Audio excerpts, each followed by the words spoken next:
For today's video, it's time to harvest our spadix of our anthurium foliage. So let's cut. Okay, one down, another. Ito, baka mga 2 weeks pa yan. Another one.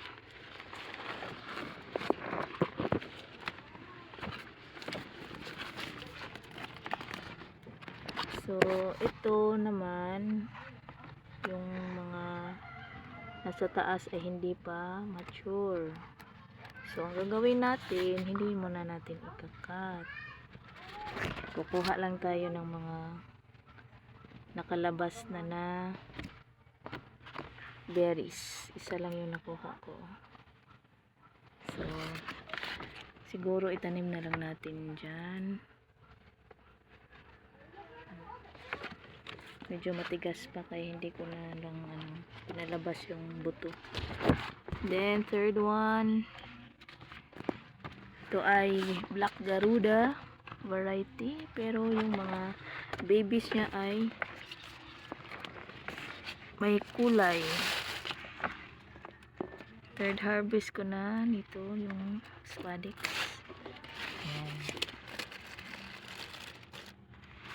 Okay, dyan natin ilagay. May mga buto pa yan, oh. Kaya nilalagay ko sa plastic kasi hindi ka sila sabay-sabay mag mature. Tapos may mga manok na kinakain yung mga seeds. So sa sobrang busy ko, hindi ko talaga sila makukuha araw-araw.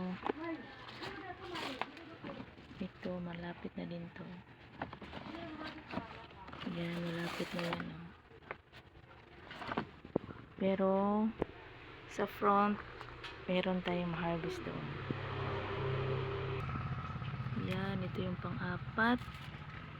Tingnan nyo yung form. At saka mint siya.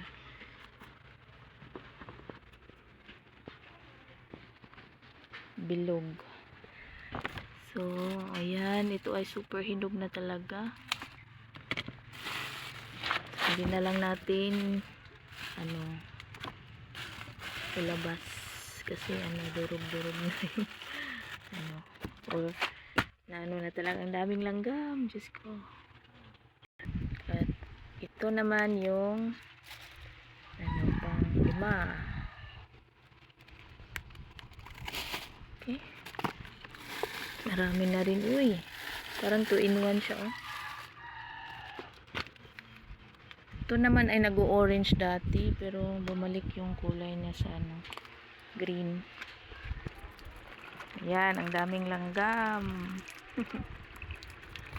Aray ko po. Ito, ang daming rin, kakao.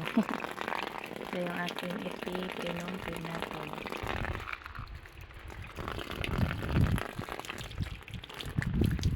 So, tapos na. 4 yung na-harvest natin. Saka na spadix. Pero 5 mother plants na ready na talaga sana. Pero yung nasa ibabaw kasi ng spadix ay hindi pa hinog.